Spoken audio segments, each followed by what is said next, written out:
नमस्कार दोस्तों, योगमय जीवन का एक और नया एपिसोड लेकर मैं आप सबके सामने हाजिर हूँ। ज़्यादा समय नहीं हुआ अभी जब हमने सुना था कि पंजाब के मशहूर गीतकार और गायक रैपर जो है सिद्धू मूसेवाला की हत्या कर दी गई और उनके माता पिता जिनकी वह इकलौती संतान थी वे काफ़ी निराश दुखी हो गए। उनका इकलौता घर का चिराग बुझ चुका था, उनके बुढ़ापे का सहारा चला गया था। ऐसी स्थिति में वे क्या करें, तो उनकी माताजी जो कि 58 साल की हैं, उन्होंने एक बहुत कठिन निर्णय लिया। उन्होंने 58 साल की उम्र में फिर से माँ बनने का निर्णय लिया और उसके लिए उन्होंने IVF का सहारा लिया। चूँकि भारतीय कानून के हिसाब से 50 साल के बाद इस तरीके की जोखिम लेना सही नहीं है, तो वे इंग्लैंड जाकर IVF करा के आई और उसके बाद उन्होंने एक बच्चे को जन्म दिया। तो यहाँ पर हमें IVF की इम्पोर्टेंस समझ में आती कि यह एक ऐसी तकनीक है जो कि इतनी बढ़ती उम्र में भी यदि संभावनाएं शेष है तो बच्चा देने की क्षमता रखती है।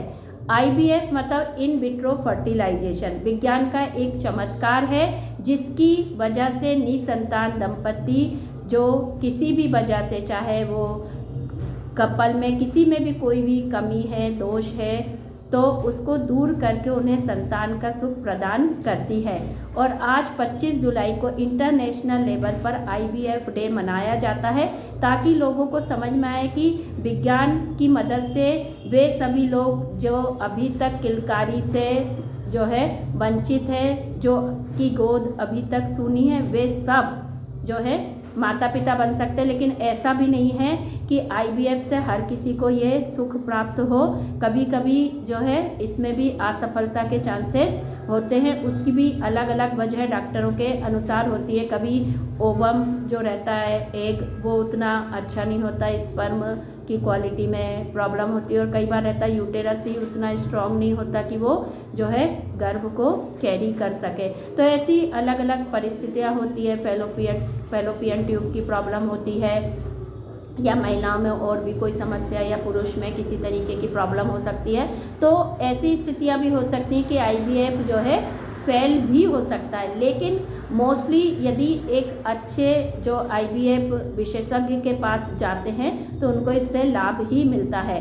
तो यह एक ऐसी तकनीक है जिसमें कि लेडी या जो मतलब कपल जो रहते हैं उनमें से जो माँ के उससे एग लिया जाता है, पिता का स्पर्म, उसको जो है बाहर जो है फर्टिलाइज करके और फिर उसको जो है यूटेरस में इम्प्लांट किया जाता है। इस तरीके से जो ये प्रक्रिया होती है, इसमें जो है इसको टेस्ट ट्यूब बेबी या परखनली शिशु भी कहा जाता है, जो समझने में थोड़ा सा आसान होता है IVF को। तो जो भी ऐसे कपल हैं जो अभी तक संतान सुख से वंचित है, वे इसका जो है अनुभव लेके दे सकते हैं। हालांकि ये काफ़ी महंगी प्रक्रिया भी है, लेकिन संतान का सुख चाहते हैं तो उसके आगे ये दाम ज़्यादा नहीं है। और उसके लिए पहले जो भी ज़रूरी जांचें हैं वो डॉक्टर के माध्यम से हो जाती है, और उसके बाद आपको पता चलता है कि हो सकता है या नहीं हो सकता है। और आजकल तो क्या है, बहुत सी लड़कियां बड़ी उम्र में शादी कर रही हैं, तो ये सारी दिक्कतें आ रही हैं। PCOD PCOS की समस्या के कारण भी महिलाओं को कंसीव करने में बहुत दिक्कत आ रही है। तो या तो आप अपने आप को स्वस्थ रखें, समय से शादी करें, तो आपको ऐसी दिक्कत नहीं आएगी। लेकिन फिर भी यदि ऐसी दिक्कत आती है तो IVF का सहारा ले सकते हैं। और आपने देखा होगा कि बहुत सारी जो मशहूर सेलिब्रिटीज़ है, चाहे शिल्पा शेट्टी हो, चाहे प्रियंका चोपड़ा हो, आमिर खान हो, तुषार कपूर, एकता कपूर, फराह खान, इन सभी ने IVF का जो है यूज़ किया और इसकी वजह से इन्हें जो है अपने घर में बच्चे की किलकारी सुनाई दी। तो जब ये लोग इस तरीके की तकनीक का उपयोग करने में नहीं हिचकते, तो आप भी इसका उपयोग कर सकते हैं। इसमें कोई शर्माने की हिचकने की बात नहीं है। ज़्यादातर लोग होता है जो डरते हैं।